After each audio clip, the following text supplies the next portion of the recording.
My name's Austin. This is the Mopar Garage, and we build cool stuff in here.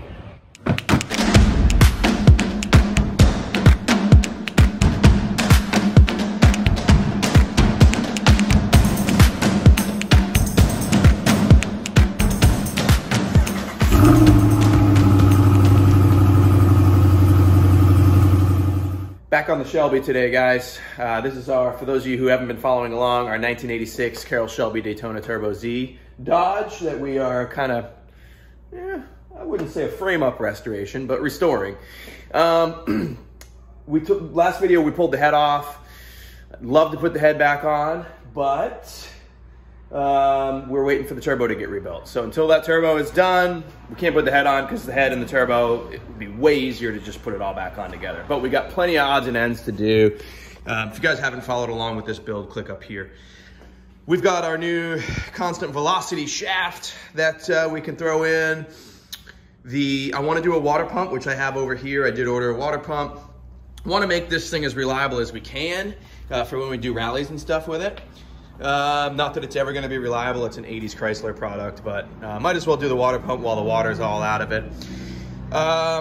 The power steering pump bracket has a crack in the frame of it. So when you tighten the belt, the power steering pump wants to pull away. So that bracket needs to be welded in the back side here, which we can actually get to from the top with the head off. This fitting right here is one of the new turbo lines I put in. I don't love the way that the thread sealant went into that back side of that block. So I'm gonna pull that back out, reseal it, put it back in. That's the return line for the coolant from the turbo back into the block. So pull that out. I don't know how much of this we're gonna get done today. We're gonna try to just tackle some odds and ends. As you guys know, I always preach, keep working on the car. When you're waiting on parts, just do little projects here and there. So we're gonna do some odds and ends. We've got new radiator hoses we can throw on, upper and lower. Again, I don't know how much of this we're gonna get through, but we're gonna jump on it. Hope that this CV shaft matches that we're opening right here. Oh, what do we get for a magnet? The Rock Auto magnet's the best part.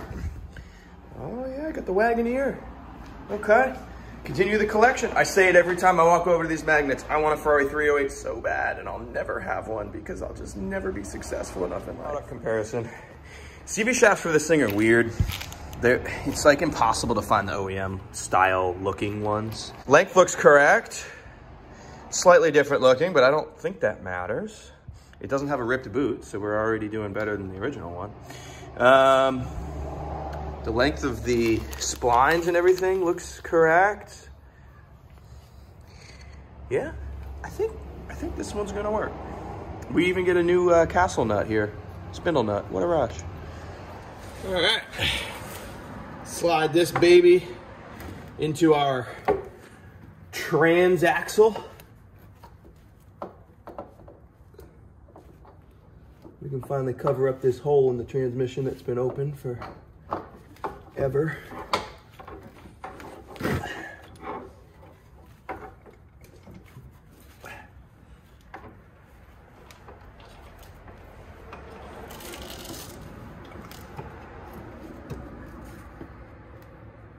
There she is. All right, so the extremely difficult job of throwing the new CV axle in there is done. These are a little bit of a weird design. They don't have your circlip on the end that you got to compress to slide it in. Like, they don't lock in. They just kind of go in, and they're held in by the pressure of the spindle. But that's really all that holds them in. So a little bit of kind of an odd design there. But anyway, she's in. It appears to be all correct. Pretty much the same length as that. A little bit different physical appearance, but we're good to go on that one. Got ourselves a new spindle nut, which is awesome. Next one to tackle, I want to pull this turbo coolant return line out, which is this guy right here. Goes over to your turbo on this end and hooks into the block here. I put thread sealant on that when I put it in, and I was never quite happy with the way that thread sealant sat. So we're just gonna pull that out, reseal it real quick.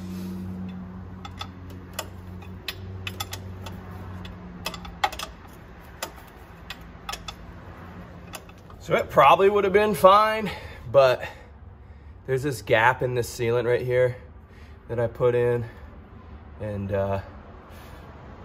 not a fan of the way that that ended up. I don't really like this pipe thread stuff anyway.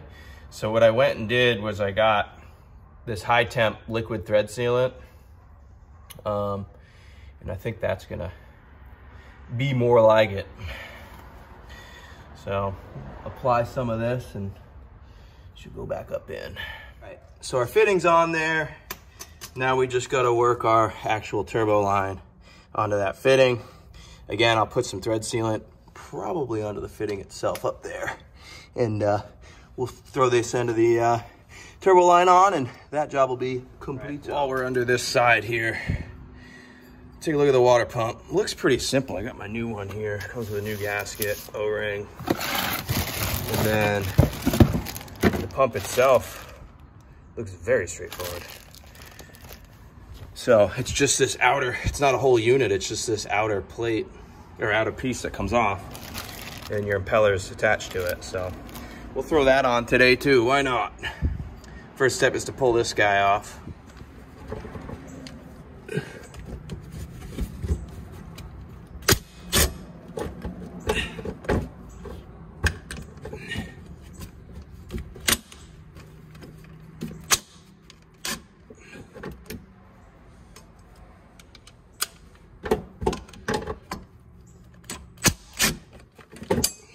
All right, nice.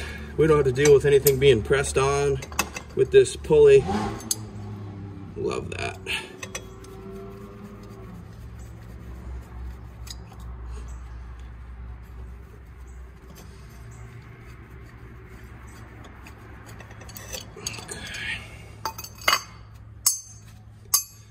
All right, water pump. It does appear we're leaking out of this weep hole, so I'm glad we did this. Can we get to, oh, the bolts, man, they go way up there.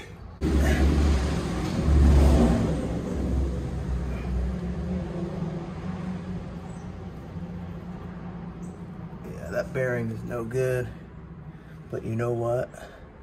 You might have to pull this intermediate shaft to get to all the bolts. That would be an awful design if that was the case. Well, this is just a terrible design. Jeez. So we had to remove this bracket, which goes up to the alternator. Had to pull that bolt out. This bracket up here is gonna have to come out. That's for the AC belt. I'm not even using it, so I might even leave that off. Those two bolts right there. Had to pull this. And then there's bolts all the way up. I mean, you can't even see it from here. And then to get to the bolts on the left side of the pump, you got to remove the intermediate shaft. Now, we're already here because we did timing belt in this thing, but imagine like doing this when the car's all together. You got to pull your timing cover, all this plastic out. I mean, this is just a stupid design by Chrysler here. They should have just made this section of the pump removable right here, and you can just pull this guy out because that's all it needs to be. You know, I don't get it.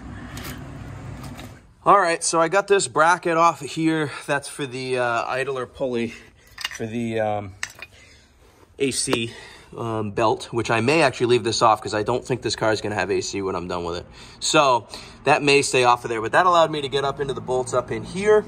Did break this one off, so that's obstacle number one, and you can't really tell because of the fisheye lens, so it looks like there's a lot of room, but I don't have enough room, I don't think, to get a drill up in here and drill this thing out. So we're gonna have to figure that out once we get this pump off. But before we do that, the other thing we're up against is we gotta pull this intermediate shaft sprocket off to get to the two bolts that are behind it. Now, I don't have a 1/2-inch drive universal, I guess, because what's gonna need to happen is this inner fender, once again, this inner fender's in the way. We're gonna have to do socket, universal, extension, and then the impact. So I don't have that universal. So I think that's probably gonna do it for today. For you guys, it'll be instantaneous. But for me, it'll be a day or two. I gotta get one of those universals ordered, and we'll get back on this. All right, it's a new day. It's actually been a few days. Took a little while to get this impact rated universal. Also got a set of regular universals because I couldn't find Apparently. I don't have any anymore. I could have swore I bought a set like not long ago. But anyway, so we've got a couple different universal options to get this timing gear off. I hope that is keyed. It's gotta be, right? I don't know. We're in shorts today. It is straight up hot out, which is December 7th. It's almost 90. South Carolina life.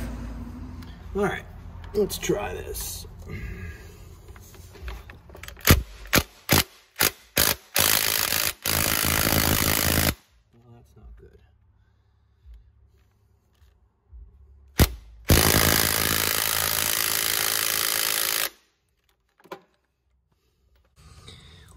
Let's try one other setting on this gun. I don't think my gun's powerful enough here.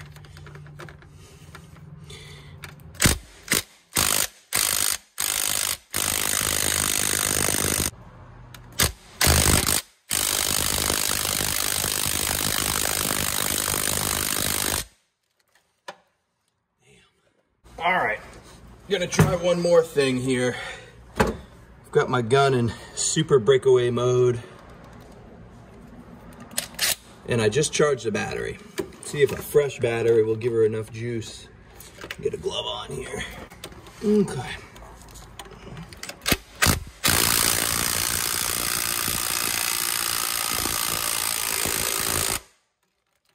Negative. I don't really see a way that I'm excited about to hold this thing.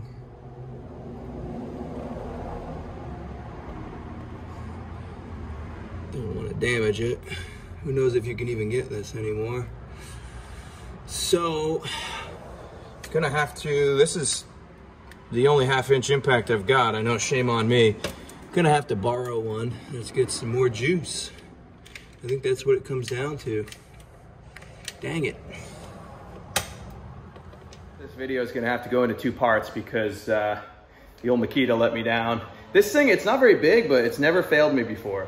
But I think that little swivel universal type deal we put on it took away just enough torque to where couldn't get the job done. Got a buddy who's got a couple big 1/2-inch drive impacts with probably twice the breakaway force this thing has. So gonna borrow one of those, but I'm about to leave for 4 days and I want to try to do videos every week if I can. So that's where we'll be able to put up a video this weekend, at least get you caught up on the Shelby. And we'll do a part 2 where we finish that water pump as soon as we get ourselves a bigger gun here. Appreciate you guys watching. Subscribe if you like Dodges.